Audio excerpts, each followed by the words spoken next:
Bueno, acá estamos para el segundo video ya. Se puede decir que ya tenemos una trayectoria, Liz. Una trayectoria de, de 2 puntos. Bueno, vamos a hablar de una escritora norteamericana que se llama Flannery O'Connor, del sur de Estados Unidos. Nació en 1925, murió en 1964 de lupus, una enfermedad que la acompañó durante la mitad de su vida y prácticamente toda su producción literaria, que consiste en cuentos, algo de 32 cuentos me parece, novelas, reseñas, ensayos. Vamos a hablar también de un ensayo de ella, donde habla de la relación entre la religión, en su caso el catolicismo, y la labor del artista, digamos, si hay limitación, si no hay limitación, porque le habían hecho una acusación, por así decirlo, de que la religión limitaba la tarea del artista. Entonces, un poco eso. Después yo me acordaba también de algo que decía Samantha Schweblin, una escritora argentina. Ella decía que la literatura es más gráfica, es más visual que el cine. Obviamente que lo decía como una provocación, pero a su vez eso uno se lo puede poner a pensar hasta qué punto la literatura, la forma en que uno se va representando en las historias, no tiene más posibilidades de visualización que el cine. Si bien obviamente la película se proyecta y uno la está mirando a través de los ojos, pero a nivel imaginación también se producen imágenes. Entonces, y por ahí, de qué manera estas escritoras, digamos, eh, formulan, representan las escenas para, para que la persona que está leyendo sea más susceptible de formar una imagen en la cabeza. Entonces, en ese sentido, por supuesto que Flannery O'Connor tenía mucho talento. Yo no sé cómo me quedó como una película prácticamente, por cómo ella lo narra. No es que tenga alguna capacidad distinta, digamos, pero así que bueno, un poco eso. El video se va a dividir en dos. Vamos a hablar de 2 cuentos distintos. En este primer video vamos a hablar de uno que se llama Un hombre bueno es difícil de encontrar, que el argumento es básicamente las vacaciones de una familia de campo que se están por ir a Florida. La familia son una pareja, 3 hijos, un gato y una abuela. Y la abuela del principio los advierte de que hay un asesino ahí dando vueltas, suelto, que le dicen el desequilibrado. Entonces ella no quería ir para el lado de Florida, pero no le hacen caso y bueno, el cuento se basa en ese encuentro, digamos. Pero a su vez se tocan temas de crítica social, de cuestiones de legalidad, porque el desequilibrado, su queja, digamos, es que el castigo que recibió no le parecía proporcional al delito que había cometido. Entonces se da toda una charla ahí, se involucra incluso el tema religioso, lo moral, lo ético. Hay varias cosas que está muy bueno y que lo vamos a ir charlando de a poco. Así que bueno, acá los dejo con Liz. Bueno, como primera impresión, esto que comentabas al principio de imágenes muy fuertes, ¿no? Además, tú sabes, yo pienso demasiado en imágenes, además, o sea, de lo que pienso que cualquier lector podría encontrar. Mi mente es muy dada a crear imágenes muy vivas, porque pues también me gusta dibujar, me gusta pintar, me gusta ilustrar, entonces, o Eso es sea, un detalle digo yo, no sé. importante, Liz, Sí, excelente sí, pintora es dibujante. importante. Sí, sí. O sea, porque sí, mi mente se va mucho a los colores y de hecho que la autora describe, ¿no? Me acuerdo, el vestido azul marino con encaje de la abuela. O sea, puedes imaginar muy bien a la abuela y esto que después leí en el ensayo que me mandaste, en un ensayo que tiene la autora sobre los cuentos y que ella habla de que los detalles son importantes. Y claro, a la hora que yo leí esto en el ensayo, digo totalmente, porque bueno, la abuela es un personaje que te genera una sensación desde el ¿Qué principio, o te sea, de estas, provocó? ¿Qué te provocó la abuela? a mí, un poco como entre ternura y entre chocantería, no sé, o sea, como de que es una dama, y en una parte dice, por si se muere en la carretera, que no quede duda de que era una dama, por cómo venía vestida, con Sí, sombrero y hasta con el gato en la bolsa, o sea, así como un personaje, o sea, una sí. abuela que es un personaje. Los niños me cayeron mal desde el principio, o sea, así como niños, no sé, como niños malcriados se me figuraba, ¿no? Todo eso que venían peleando y que en una parte le van pegando a los papás en el asiento, ¿no? Sí, sí, sí, sí. Porque quieren parar donde la abuela les decía. Entonces, digo, te puedes imaginar la dinámica familiar, ¿no? El papá un poco así como medio malhumorado, medio de pocas palabras, no sé, o sea, porque crea una atmósfera de que ya te sientes adentro de, Del del auto, carro, sí, viajando con tal la cual, familia, bueno, tal me cual. pasó eso. Sí, que te puedes ubicar ahí en esa familia, ¿no? Y la abuela siento que encarna mucho como esta tipo de persona que prioriza mucho el ser una dama y que eso es un valor y, Sí, sí, sí, sí. y Valor venir de social, buena familia, valor social, sí, sí. valor social y el venir de una buena familia que es algo que aparece constantemente en los diálogos, incluso cuando se encuentran con este asesino, el desequilibrado, es algo que aparece ahí constante, ¿no? Como la importancia de venir de una buena familia, lo que se entienda por buena familia. Claro. Sí, sí, sí. Pero indica esto que es algo que creo que en muchas sociedades se puede encontrar, ¿no? ¿Qué consideramos una buena familia? Tal cual. O sea, esa fue como una primera impresión que me causó la abuela. Y en todos sus diálogos y hasta un poco como una mujer que también quiere salirse con la suya. No Sí, sé, porque en una sí, de sí. estas como ella va pensando, aquí era la plantación de la familia, o aquí había una casa y, pues como hay que bajarnos ahí. Y se inventa una historia de que hay un tesoro escondido para que los niños se insistan y se quieran bajar ahí, ¿no?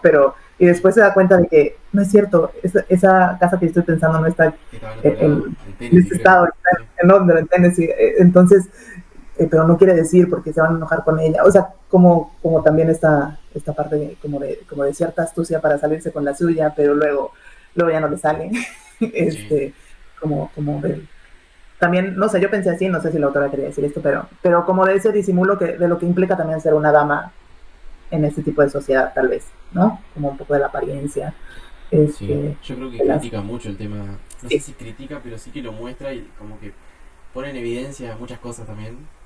sí, Porque no sé si por lo menos a mí me pasaba que mientras iba leyendo todo el tiempo sentía como que se me está diciendo algo, pero a la vez se está queriendo decir también otro tipo de cosas que van un poco por el tema de la moralidad, justamente, sí, de la confrontación de valores, del cambio de época, ¿viste? Cuando hacen los comentarios de antes la gente tal cosa, antes se podía así, confiar, tal ahora cual. ya no.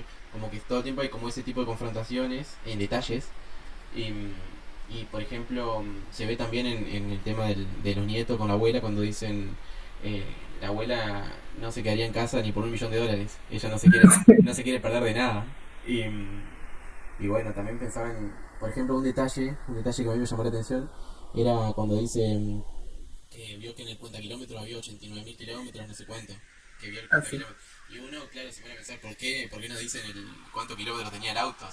Como que pareciera innecesario, pero enseguida uno se da cuenta de que es para la construcción también de este personaje de la abuela, que dice, ella simplemente se anotó el número de kilómetros porque le parecería que sería un dato interesante después para comentarlo a la familia. También está esa necesidad por ahí de aparentar, eh, parecer interesante, digamos, de Sí. decir datos, de llamar la atención. Y yo creo que se traduce un poco en esta visión de los nietos que decía, ella no se quiere perder de nada, pero a su vez, claro, pasa esto de que la abuela tenía estos valores de la dama, digamos, de hasta morir como una dama, digamos, sí. Sí.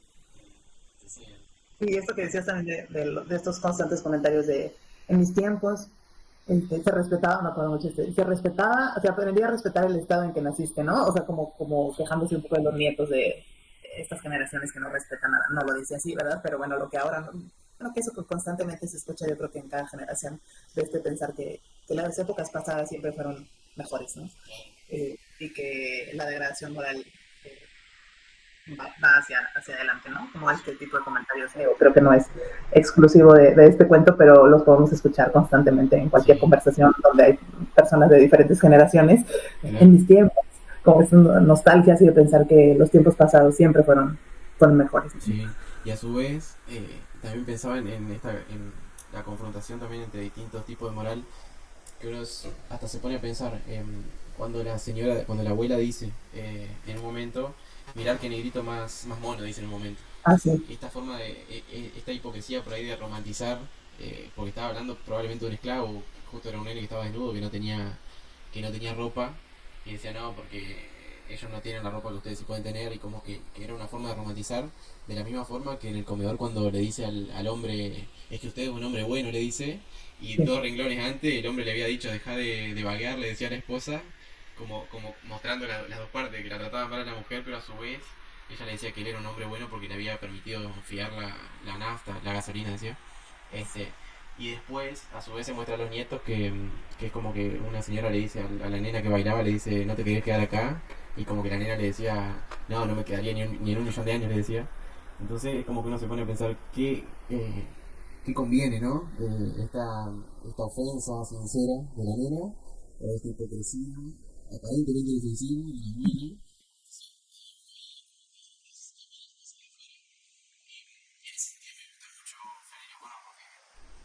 Te muestra todo el panorama y por ahí no lo endulza, digamos. Claro, Eh, no endulza y esto como que decías, por ejemplo, en la escena del negrito, y que es algo que, bueno, que también apareció en el otro cuento que después vamos a comentar, como esta mirada a veces de las personas que se consideran así como la dama o como condescendencia, como mucha condescendencia, sí, por ejemplo, hacia el negrito del camino, ¿no? O acá se hacia, ve con Daniel. sí, hasta el buen hombre que atiende ese restaurante o ese de carretera, llamémosle. Sí se ve esta condescendencia, incluso después en la conversación con el Con el desequilibrado. desequilibrado, claro. Sí, sí, sí. Y ahora, bueno, ¿por qué? ¿Por qué le decían el desequilibrado, no? Sí, es Era, muy interesante. sí, sí, sí, sí. No sé en qué parte bien lo decía, pero estamos hablando de un hombre que se podría decir que está un poco por fuera de la moral, por lo menos de la que se plantea de la que se plantea en el cuento. Estoy tratando de acordarme del párrafo donde él habla del desequilibrio. Lo voy a buscar, por favor. Ah, yo lo tengo aquí. Ajá. Sí, dice, me hago llamar desequilibrado porque no he hecho suficientes cosas malas, o sea, que puedan o que respondan a lo que he soportado durante el castigo. O Claro. sea, como este desequilibrio entre una acción, entre sus acciones y el castigo, porque, bueno, hablamos aquí que este hombre habla mucho de, de, de que recibes un castigo, que él se sintió que lo mandaron a la muerte, digamos, Ah, que lo enterraron cuando lo vivo, mandaron a dice. la cárcel, que lo enterraron vivo, sí, esa expresión, ¿no? Cuando lo mandaron a la cárcel, y incluso también es muy viva la imagen, bueno, al menos no sé a ti qué te generó, pero a mí me generó mucho cuando él está escribiendo y se voltea al techo, nada, o sea, las paredes, o sea, como que Es, sientes es eso, encerramiento, cuando la ese misma párrafo, parte, me lo anoté, un sí, párrafo, sí, sí. sí, es un párrafo, pero realmente logra sentir como ese Tal cual. encerramiento, ¿no? Es O como sea, la angustia. el recuerdo es tan fuerte que él Sí, dice que cuando estaba en la celda dice miraba a la izquierda, una pared, miraba a la derecha, una pared, miraba arriba al techo. Y es como sí, que el recuerdo es tan fuerte que ya te está diciendo todo ahí. sí, No te sí, dice me faltaba la libertad, no podía estar no, afuera, no podía moverme. Te dice eso nomás y ya está. No hace falta sí. nada. Entonces puede ver como que o sea, lo que esa experiencia, llamémosle, generó en él, que habla mucho después de que ni siquiera recuerda, o el punto en que ni siquiera recuerdas qué hiciste, sino solamente el castigo, ¿no? Ujú. Sí, Entonces sí, sí. aquí esa es la parte del desequilibrio que él menciona, y que también la abuela constantemente le está diciendo que si cree en Dios, que si reza, que le pida a Jesús, y el desequilibrado pues empieza a decir, ¿no? Como justo en el párrafo donde él explica por qué se hace llamar el desequilibrado, también habla de que Jesús rompió el equilibrio de todo, ¿no? Porque Sí, pues, esa como que parte está buena. resucitó. Y también de que, no recuerdo si en ese párrafo o dos o un poquito más adelante, donde habla de esto de que Jesús, pues él no murió, pero era inocente, ¿no? No tenía una culpa. Ujú. Y él, en cambio, pues sí había una culpa, pero que él no recordaba. O sea, Eso porque también es un no, detalle que llama la sí, atención. No se acordaba porque no, de, sí, de lo que había hecho. Pero había porque pruebas. exacto, había pruebas y lo acusaban de haber matado a su padre. Pero él dice que no recuerda haberlo hecho, pero que había pruebas contra él, y no sé a ti qué te generó, pero siempre te queda esta sensación, entonces sí lo mató o no lo mató a su Ujú. papá, o sea, sí, Sí, o lo inculparon injustamente, porque la abuela hasta se lo pregunta también, sí, y sí, tampoco sí. le responde Y con ahora, claridad, ¿ya? claro, ahora por ahí lo interpreto distinto. O una nueva interpretación que es por ahí. Hay pruebas, pero no lo recuerdo. Por eso yo empiezo a afirmar y qué sé yo. Pero a su Ah, vez, sí, por ahí ahora lo confronto con la idea del pecado original. De venir con una sí, culpa al mundo y que la prueba es el mundo, por así decirlo, pero que uno por ahí no tiene justamente, no encuentra la prueba. O cuando a él le dice el padre, por ejemplo, que hay hombres que viven toda la vida sin preguntarse por qué, pero él es de esos que sí se preguntan por qué. Eh, y es como que no encuentra la respuesta. Como que no encuentra la respuesta y después cuando habla de que Jesús rompió el equilibrio cuando resucitó a los muertos y que él no estuvo ahí para verlo, eh, pero él también, esto por ahí lo interpretaba como la culpa de no poder tener fe, porque por ahí claro, la persona que católica, digamos, que cree sin ver, eh, tiene como esa tranquilidad que él no podía tener, por así decirlo. Entonces dice yo como me hubiera gustado haber estado ahí, dice en un momento, ¿viste? Claro. Pero no. Yo creo que son temas interesantes que la autora explora, porque, bueno, al menos yo como católica, o sea, yo conocí a la autora por un libro que me regaló un autor, Mauricio Sanders, que habla sobre autores cristianos en general, no necesariamente católicos, pero autores que de alguna manera, pues, su cristianismo, pues, marca su mirada, ¿no? Aunque su obra no sea cristiana explícitamente, ¿no? Sí, O sí. ni siquiera explícita ni implícitamente, o sea, no tenían intención de manifestar su fe en sus obras como tal.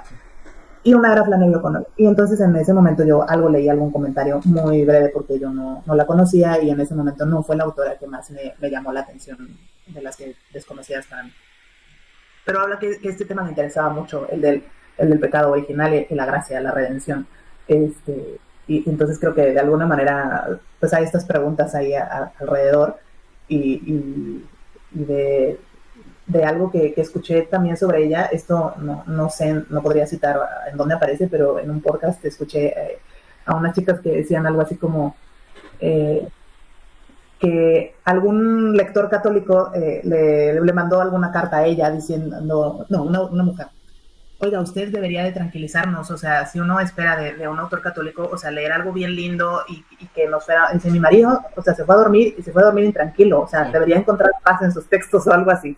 Y me pareció como interesante porque podría haber este prejuicio, ¿no? De que como ella era católica y de alguna manera su obra sí está atravesada por algunas temáticas de este tipo, aunque no giren en torno a la religión como tal, pero sí atraviesan Sí, varios de sus sí, sí, temas. sí. Eh, que sí, que ella lo maneja desde ahí, también desde la angustia, desde el romper, ¿no? Esta claridad de, llamémosle, quiénes son los buenos, los malos, los pecadores, los redimidos, de dónde vienen las preguntas, las respuestas, y que sus personajes son así, o sea, Sí, como en sí, la sí, vida, sí. ¿no? Tal No es cual. claro, no es tan claro así, y la conversación del desequilibrado, pues también es bastante fuerte y profunda y te remueve muchísimo, o sea, el pensar estos temas. Sí, más allá de que uno sea católico. Sí, Pero porque claro. va más allá de eso.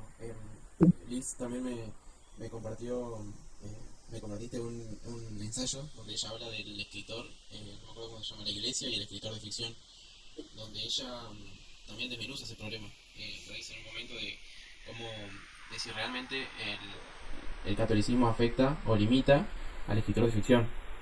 Entonces, yo por ahí lo pensaba en los términos de que el arte, la creación, digamos, está más allá de la exigencia de cualquier dogma, en el sentido de que también uno dice dogma y ya pareciera limitante, o da la impresión de que fuera algo limitante, pero a su vez todos los seres humanos, por el hecho de estar vivos, nos tenemos que plantear una ética, o las decisiones del día a día, la forma de manejarnos, la forma de hablar, la forma de cualquier ética también tiene un componente, no sé si religioso, pero sí algo que no se puede fundamentar en nada. Da lo mismo que uno salga, en términos ateos, digamos, da lo mismo que uno salga a la calle a matar o que salga a la calle y trate de ser amable, digamos. En términos ateos da lo mismo porque no hay un fundamento último, pero sin embargo, ¿cuáles son las cosas que movilizan por ahí a una persona a actuar de una forma o de otra? Y yo creo que Flannery O'Connor se para desde ese punto. Sí, Y por eso el catolicismo queda como por fuera, es una creencia suya, es su fe, digamos, pero no es algo que uno diga que está presente en su literatura y que está influenciando. Es uno como lector por ahí el que podría tener ese prejuicio. Yo creo que una vez te conté que cuando leía Ortodoxia de Chesterton, me acuerdo que compré el libro porque justo vi y dije, Chesterton, buen autor, lo conocí de algunos ensayos, lo compré y después cuando me puse a leer y vi que era su camino a la fe, como que sentí a través de mi prejuicio ese rechazo que lo dejé ahí un tiempo y después dije, bueno, vamos a leerlo. Y cuando lo leí, claro, uno mientras siente ese rechazo no se pone a pensar, a ver, este tipo sabe mucho más que yo. Vamos a ver qué tiene para decir, seguro que tiene algo para decir muy interesante. Y claro, después de ese libro casi se volvió, en mi caso, como un... eh, no sé si manual, pero sí como algo que me ayuda mucho en términos estéticos por ahí, para el tema de la creación, para la visión del mundo, y que después, en los últimos capítulos donde él llega a sus conclusiones, eh, de fe, digamos, uno puede compartirlas o no, pero todo lo que hay en el medio, todo el pensamiento, la forma de ver el mundo, es como que, como no me acuerdo dónde vi que decía, como que te salga un brazo nuevo, digamos, es algo nuevo. Todo aprendizaje por ahí es, en ese sentido, es como expandir algo, extender algo, aparece algo que no había. Claro, y yo creo que esto es como algo importante como lector, bueno, y en la vida, ¿no? Aquí voy a tomar algo que yo me lo robé de ti. O sea, esta parte de la lectura como un acto de empatía, ¿no? O sea, porque me gustó mucho cuando te lo escuché la primera vez y me lo compré. Este, pero de identificar cuando tú, para poder ser empático con alguien fuera de la lectura, pues también tienes que ubicar tus prejuicios, ¿no? Sí, Y que esto también lo hablamos algún día con Joel y que lo habló en el podcast de la revista, bueno, comercial, comercial por los que no conocen a Joel y que está en la sociocultural. sí. Saludos. Pero ella hablaba mucho de esto, ¿no? De identificar tus prejuicios para poder que no te hagan tanto ruido a la hora de tener una conversación con alguien, ¿no? Porque todos tenemos prejuicios, evidentemente. Sí. No siempre malos, a veces con fundamentos, pero influyen en tu manera de ver el mundo. Y al menos los tienes que identificar para poder abrirte a escuchar a otra persona, ¿no? Entonces, así como hay católicos que pueden tener prejuicios de, no, este autor es ateo, como no tiene nada que darme, o sea, pues, ¿por qué no tendría algo que darme? ¿Por qué no podría yo aprender de esa persona, no? O sea, más prejuicios de uno que de otro. Sí. Sí, exacto. O sea, a veces esa persona atea, o sea, parte de una postura honesta, o sea, comprometida con la vida, con su arte o bueno, con lo que sea, y te está dando algo, ¿no? Porque no lo podría recibir y podría aprender de esa visión del mundo, y lo mismo pasa, ¿no? Pues a veces en el mundo ateo, es católico, como que incluso Flannery O'Connor lo sufrió un poco, que tiene este ensayo parte de un prejuicio, ¿no? De, es católico, como que no va a ser bueno, no va a ser buen escritor o no va a tener calidad intelectual, llamémosle, ¿no? ¿Y por qué? O sea, ¿por qué tendría que influir esa creencia en la calidad de tu trabajo artística o intelectual? Entonces, a la hora de leer, pues pasa lo mismo, ¿no? Cuando tú te vas a poder leer a un autor, puedes conocer su postura existencial, su filosofía, su religión, y podrías partir de ese prejuicio como lector, ¿no? Y creo que es importante siempre, por eso la lectura también como acto de empatía, o sea, yo quiero aprender de este autor y de su visión del mundo y de los temas que la atraviesan, y que me está compartiendo en su obra, y que además una autora como Flannery O'Connor, que no te deja indiferente, que te sacude, que te hace un montón de preguntas, o sea, pues sí. Es tal cual lo que decía, por ahí dejarse de lado uno y su propio prejuicio para escuchar lo que dice el otro. Yo por ahí lo comparo con el tema de que por ahí pagamos, qué sé yo, para escuchar a un comediante, para escuchar a un psicólogo, para escuchar a un filósofo, lo que sea, y uno va y está totalmente atento ahí, no está pensando en responder. Entonces, ¿qué tanta diferencia por ahí hay entre esa actitud cuando pagamos por un espectáculo, supongamos, que cuando hablamos por ahí con otra persona que no me acuerdo dónde leí esto de escuchamos no para entender, sino para responder, sino que pensamos primero en responder. Y en la lectura hay mucho de eso, mucho de dedicar las cosas de uno de lado y escuchar. Y por ahí pensaba también en el tema de las asociaciones, viste que ella dice en un momento, después lo voy a buscar, pero ella dice en un momento que se asocia el catolicismo con cierta actitud limitada de la vida, y que por ahí en relación al arte me llamó la atención esto de que ella como que mandó un artículo eh, en respuesta, digamos, a otro pensador de la época, y que el editor de la revista que lo publicó le recortó un párrafo. Sí. Y eso dice, y yo después lo leí el artículo y me llamó la atención que yo no estoy seguro de que haya recortado el párrafo, de que lo haya eliminado, pero me parece que hizo algo peor, que fue tergiversarlo, que fue cambiarle el sentido. Yeah. Porque el párrafo que sigue dice las mismas ideas pero con distinto orden. Claro. Eso me lo quedé leyendo ahí, y claro, y para mí es peor en el sentido de que la tarea del editor es clarificar el sentido, en todo caso. Claro, que sé que después sí. Sí. Y el párrafo siguiente dice lo mismo pero con otro sentido, porque es como que el párrafo dice algo así como que es la tarea de la iglesia dejar, legislar, digamos, entre comillas, para a la gente acerca de la literatura peligrosa. Como que Flannery O'Connor sostiene esta idea de que en todo caso la iglesia es la que tiene que prohibir ciertos libros, y que para que el católico los lea tiene que pedir un permiso. Eso es un poco la idea que ella decía, acá, por lo menos. Mm. A ver, el párrafo dice así: la tarea de proteger a las almas de la literatura peligrosa corresponde propiamente a la Iglesia. Toda ficción, aunque satisfaga las exigencias del arte, no resultará apta para el consumo de todos. Y si en algún caso la Iglesia considera oportuno prohibir a los fieles la lectura de una obra sin permiso, el autor, si es católico, agradecerá que la Iglesia esté dispuesta a prestarle este servicio. Esto significa que él puede limitarse a las exigencias del arte. Yo por ahí interpreté eso, como el hecho de pedir un permiso, pero no sé si lo interpreté Pues pero mal. no tanto el permiso, digo aquí para los que nos escuchan que no están muy familiarizados. Pero cuando tú vas a publicar como católico un libro que es de teología, llamémosle, o sea, sí, de teología o de religión propiamente, hay una autorización que se le llama el Nihil Obstat, ¿no? Que es como nada obsta, o sea, Para publicar.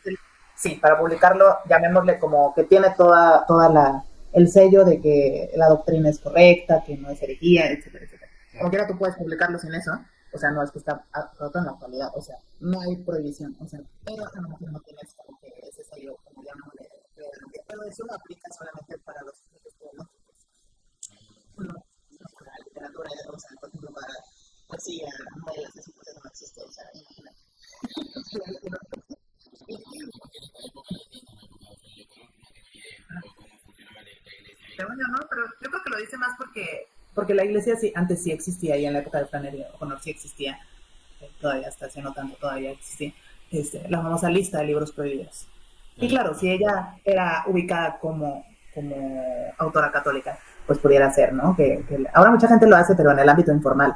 Ah, no lean este libro porque no sé. sí. Pero no es un mandato, o sea, es como una orientación, ya tú decides si lo haces o no, ¿no? Pero ya no existen esas listas de libros prohibidos, pero en la época de ella sí existían. Entonces muy probablemente sea por eso que lo dice, pero en el sentido, yo lo interpreté así, ¿no? Como que el autor tiene toda esa libertad, o sea, de explorar su arte. Y como decir, yo voy a ser muy libre y ya la iglesia dirá si, o sea, si considera peligroso mi libro, pues ya lo dirán, ¿no? O sea, y esa revista que lo publicó, todavía existe esa revista, es una revista de los jesuitas, que es bastante leída en Estados Unidos, American Magazine, y que dicen que después como que ya lo publicaron como era su versión original, pero muchos años después, ¿no? Porque pues sí, aunque le invitaron por amistad a que publicara ese ensayo como respuesta a esas críticas que había recibido, y le dieron como ese espacio en esa revista que es bastante leída en el medio católico de Estados Unidos, eh, el editor, que no fue el que la animó a publicarlo, sino un amigo de ella, un jesuita, pues decidió quitarle o modificar ese párrafo, ¿no? Sí, sí, sí. Sí, algo así entiendo yo que ella lo está diciendo como, bueno, como quiera yo tendría la libertad de escribir, o sea, porque a mí no me toca estar cuidando lo que escribo o no, o sea, como si acaso, pues ya está la iglesia que diría si decide meter mis libros en la lista de libros prohibidos, por un decir, ¿no? Sí, pero en el ámbito de la literatura, pues sí no existe un permiso propiamente, no, según yo nunca existió, pero sí podrían meterte en la lista de libros prohibidos. Eso sí, era un riesgo que sí corrías, ¿no? claro. O sea, Sí, que te pudieran poner en esa lista. claro, y está bueno, y me pareció muy noble de su parte esto que dice ella misma, de decir, bueno, y si yo tengo que entrar después en esa lista de libros, está perfecto, no pasa nada. Como católica lo aceptaría. Claro. Eso a mí me pareció noble de su parte, digamos. Y también pensaba en este tema de, de la censura por ahí, Sí. de la censura como problema, no relacionado tanto a la religión ni nada, sino de por ahí la creencia que existe de que el artista no tiene limitaciones. Eh, es parcialmente, me parece que es parcialmente cierto, digamos. No hay limitación en cuestiones de tema, de que se puede escribir sobre cualquier cosa o hacer arte sobre cualquier cosa, pero a su vez todo artista tiene su estética, digamos, tiene que ir haciéndose de sus decisiones estéticas, por así decirlo. Y lo que le cuestionaban a ella era, equivocadamente, era esta cuestión de decir, bueno, está anteponiendo un criterio de la iglesia antes que su criterio estético, que es lo que ella desmiente, digamos, que ella termina diciendo que ella tiene que las exigencias del arte están primero. Eh, entonces, y bueno, y por ahí pensaba en esta cuestión, ¿no? Y se me venía una situación, una anécdota, digamos, de un cineasta, Scorsese, que él, Ah, en términos de limitación y no de censura, él en un momento, Robert De Niro le propone hacer una película sobre un boxeador. Eh, y bueno, y como que Scorsese no se negaba porque decía no, que él no sabe nada del deporte, que no tiene ni idea y no está incluido en sus temas, no le parece algo serio tampoco. Y termina haciendo una película que se llama Toro Viejo, Toro Salvaje, perdón, que, que una muy buena película, pero que ahí yo pensaba en esta confrontación. Bueno, viene un actor, porque él también se lleva muy bien con ese actor, y, y le propone esto, digamos. Entonces él como que, entre comillas, trasciende esa autolimitación, porque no es censura, sino que él había tomado decisiones estéticas en este caso, pero que, un, que a mí me parece que está bueno traer este tipo de cosas para mostrar que sí hay limitaciones en el claro, arte. Es más, yendo un poquito más lejos, pienso que los artistas son sus propias limitaciones. Eh, claro. O sea, al final todos tenemos nuestras limitaciones y uno es el primero que se limita a veces en cosas, claro, ¿no? O sea, además de las que vienen también de fuera, porque es verdad que también, pues al vivir en una sociedad, pues también cada quien tiene su resistencia o no a ciertas presiones o no. O sea, a sí. lo mejor habrá ciertas presiones que te den lo mismo, ¿no? El tema, Pero claro, habrá otras bueno, no sé, como que las que tengas que lidiar y cada persona tendrá pues sí, también su resistencia o disposición o estado anímico para hacer frente a ciertas oposiciones o sí, no, o sí, sí. momentos de la vida donde estás más fuerte y puedes hacer frente a esas exigencias, presión, censura y en otras ocasiones donde, no, o sea, se puede ver en la vida de los artistas como esas distintas actitudes ante la censura, ¿no? Sí, pero no solamente por ahí yo pienso que se asocia limitación a estrechez, a decir, bueno, cierro la Ah, claro, mente, o esa asociación es la que se sí, encuentra por ahí, y que acá en este cuento hay un ejemplo claro de sí mismo.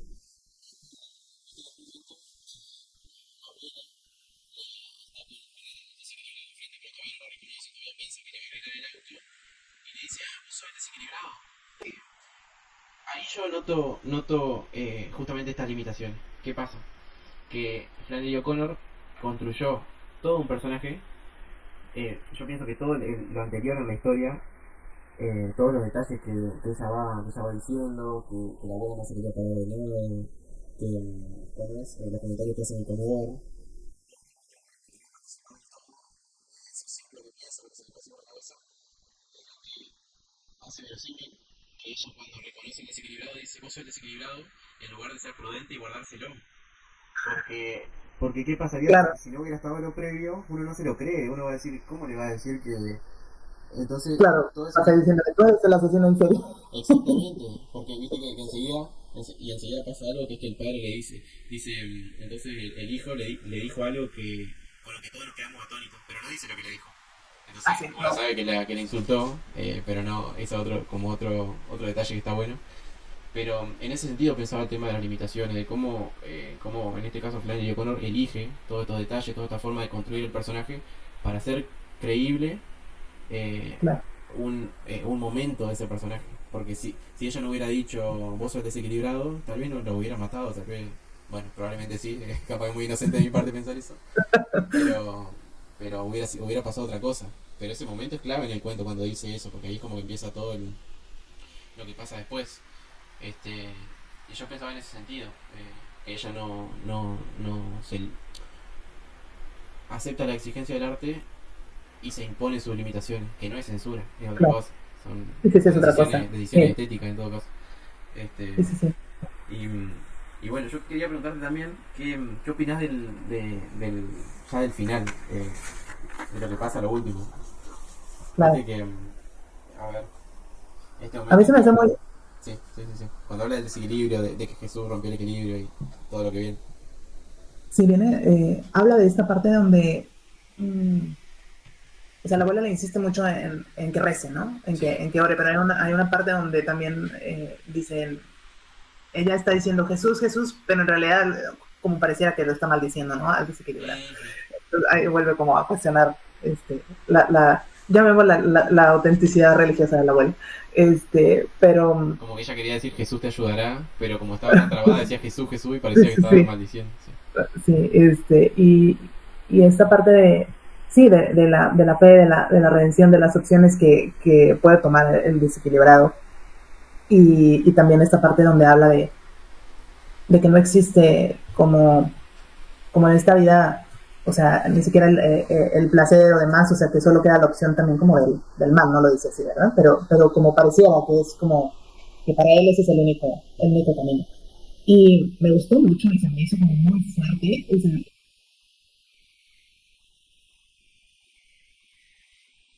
querer convencerlo de que es una persona buena, que podría, o sea, como tomar otras decisiones, como a lo mejor no fue verdad, te encontraron injustamente, o sea, muchos argumentos que usa la abuela. Cuando ya la abuela está viendo como que, pues sí, que su destino ya, Ya está o bastante. sea, es inminente, o sea, que ya no hay muchas opciones para ella, y que le dice, ah, tú eres uno de mis hijos, o uno de mis niños, algo así, ¿no? O sea, esa parte me hizo súper fuerte, así como que no sabía qué pensar en ese momento.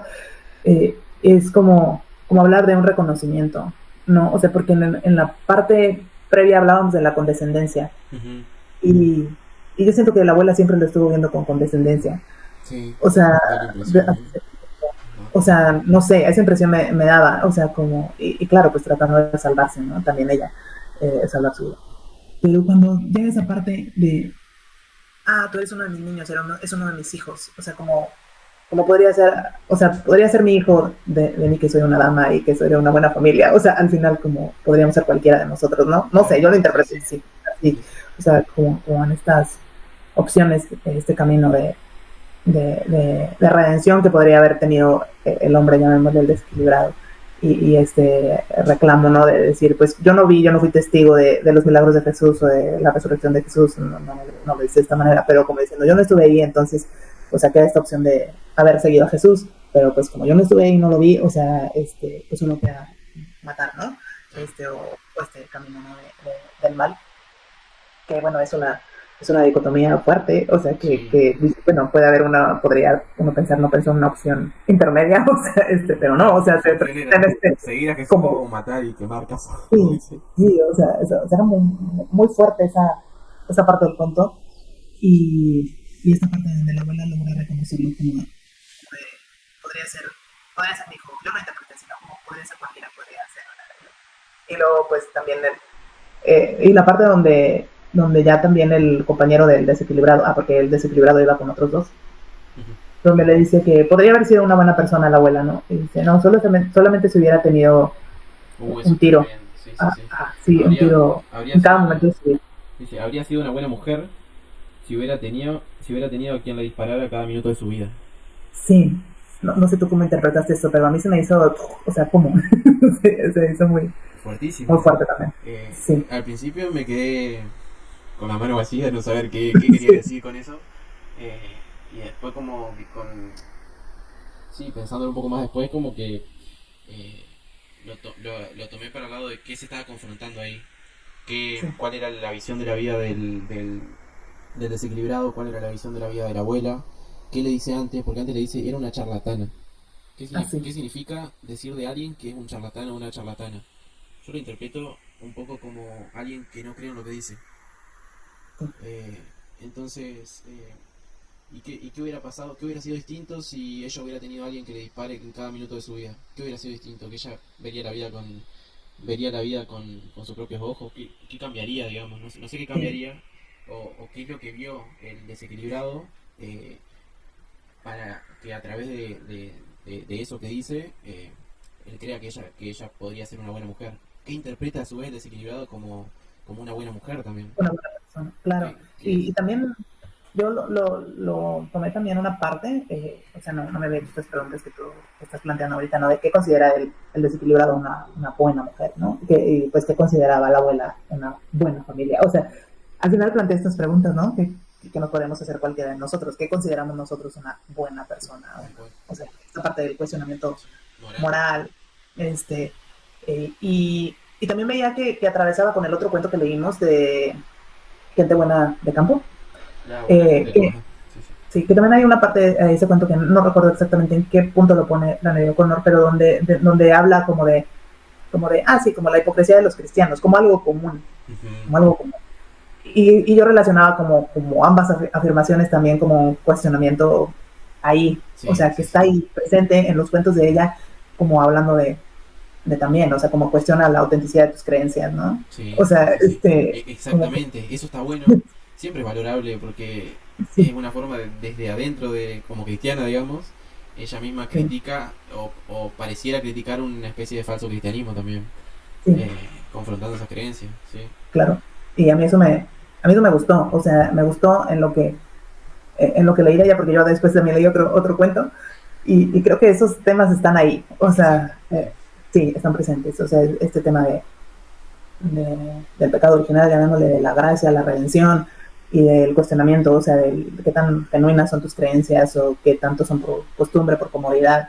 Porque incluso después leí una frase de ella fuera de contexto, no sé, digo, no sé en qué contexto lo dijo, Sí. pero donde hablaba de que la fe, como lo leí en inglés, no sé cuál sería exactamente la traducción, pero bueno, la idea sería esta como de que no veas la fe como si fuera como, como algo blando, como algo que va a cubrir tu vida, como arroparla, sino algo que también implica sufrimiento. O sea, y no en esta idea de que tenemos que sufrir siempre, no, sino en el sentido pues, de que también cuando llevas tus creencias como hasta el último, hasta el fondo, o sea, hasta las últimas Toda la vida. consecuencias, pues sí, o sea, van a implicar también un, una renuncia, un sacrificio, una coherencia, que no estoy hablando solamente en el cristianismo, o sea, si tú crees en algo y lo llevas hasta sus últimas consecuencias, va a implicar, o sea, una coherencia en eso, pues te va a implicar eh, quedar mal Con mucha con gente, algo. con muchas situaciones. Ajá, Sí, exacto. sí, sí, sí. Y eso va a implicar que te expongas al juicio,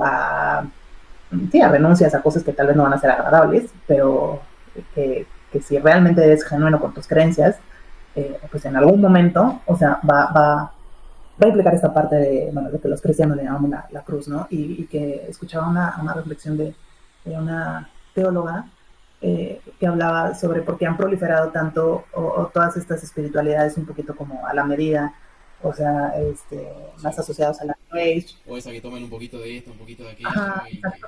que... Porque buscan el bienestar. Las pátinas. Ajá, todos queremos, pues sí, cierto bienestar, llamándole paz, o sea, quién no quiere paz en su vida, o sea, equilibrio, etcétera, etcétera. Sí, pero como no me implica ningún compromiso social o personal, o sea, porque no, al carecer de una institución, llamémosle, que también, pues ciertamente podrías restringirte ciertas cosas, podríamos, si lo queremos ver desde esa óptica, este, claro, yo puedo hacer toda mi vida a mi medida y es muy autorreferencial, entonces es cómodo y que incluso también Flannery O'Connor en el ensayo que te mandé dice algo como de que el mundo actual quiere como hacer a un lado el misterio Ujú. y sería de dos maneras, o cancelarlo o abordarlo desde disciplinas como más cómodas o menos Sí, exigentes sí, menos que exigente. la religión, a nivel personal que la religión. Y, y aunque seguramente Flannery O'Connor no lo está refiriendo a estas nuevas espiritualidades que en su época no estaban en boga, A la de su época, que es lo mismo, son sí, las imágenes de cada pero época. exacto, pero yo lo asocio con estas nuevas espiritualidades que surgen, que hablan de una búsqueda que es genuina, que probablemente es genuina en cada persona, pero que puede ser cómoda también, ¿no? Ujú.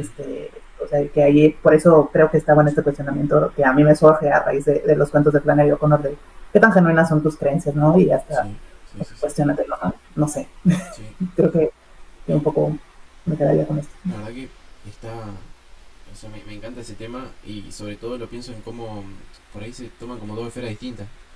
Los dogmas es como que quedan acá por fuera y mi vida queda por fuera de la confrontación, digamos, de llevarla. Yo, de nuevo, vuelvo a lo mismo. Yo como, por ahí como, sí, del ateísmo, digamos, yo pienso que una ética no es muy distinta de una religión. Porque lo mismo es, si uno realmente se toma en serio una ética, te está confrontando constantemente. Eh, y en ese sentido, como que también pensaba en un autor como Dostoyevsky, que no se lo asocia tanto a la religión, viste que es como casi como un poeta maldito se lo tiene a Dostoyevsky. Y sin embargo era un tipo que creía realmente que era católico, que creía en la idea de la redención a través de... Ortodoxo, digamos, sí, sí, Sí, sí, ortodoxo. sí, y que la vivió, si alguien la vivió fue, fue él, digamos. Y, y en toda su obra prácticamente está como esa en Crimen y Castigo, esta idea de probar si podía ser un Napoleón que dice. Claro. Es como que todo el tiempo se está confrontando y se está enfrentando y lo está poniendo en práctica, digamos.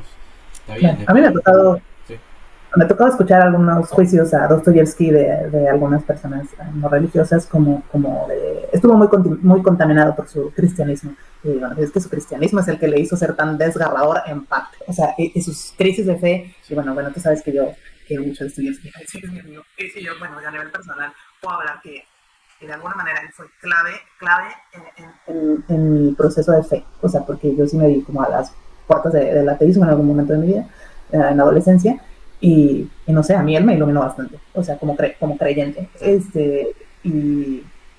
Y claro, pues se le puede leer de muchas maneras, pero yo creo que justamente su cristianismo es el que le...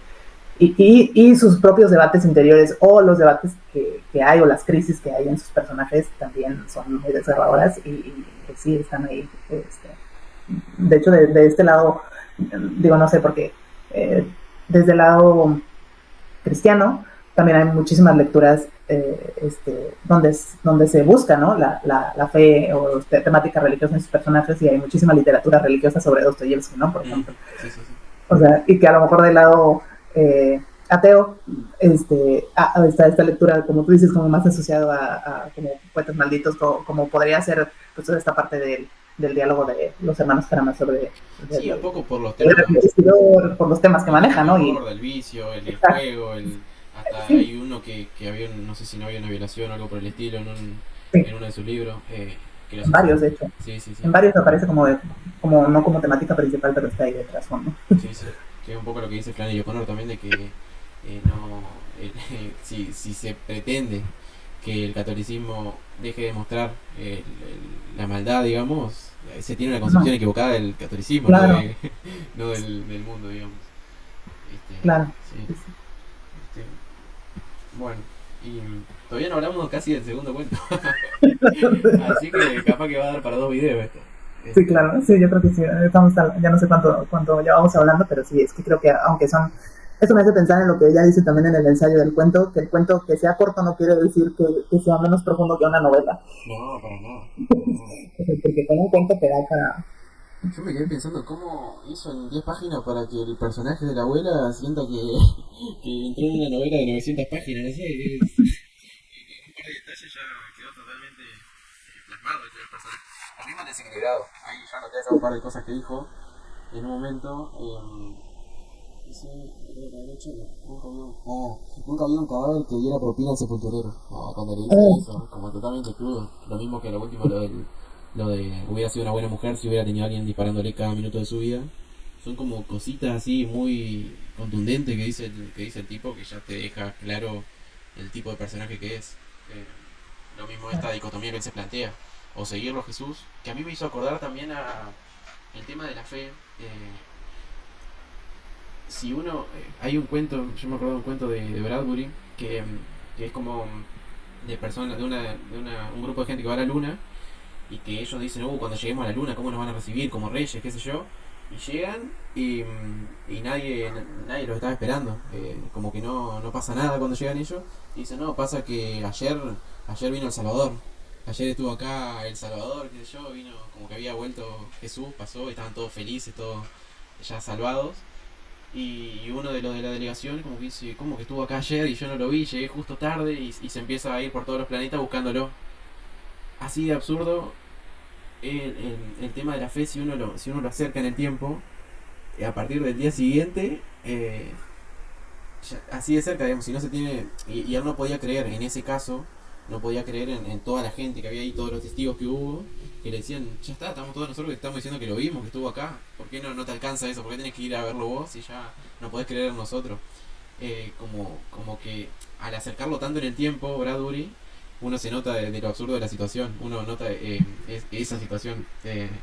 Entonces yo me acordaba de eso cuando acá este tipo, el desequilibrado, dice esto de si tan solo lo hubiera visto yo con mis propios ojos. Claro. Que es como el tema de la fe es independiente para ir a las circunstancias, como algo que está o no está. Y él dice que ahí aparece también el tema de la libertad, ¿o no? Cuando él dice, yo no quiero ayuda. Ah, sí, me las arreglo bien solo. ¿Es libre ahí él dice, estoy eligiendo no ser ayudado o no puedo necesitar ayuda? Que ahí también va el tema de la culpa, es como, son muchas cosas las que aparecen ahí. Sí. Este, así que bueno, y el otro tiene más efectos. Sí.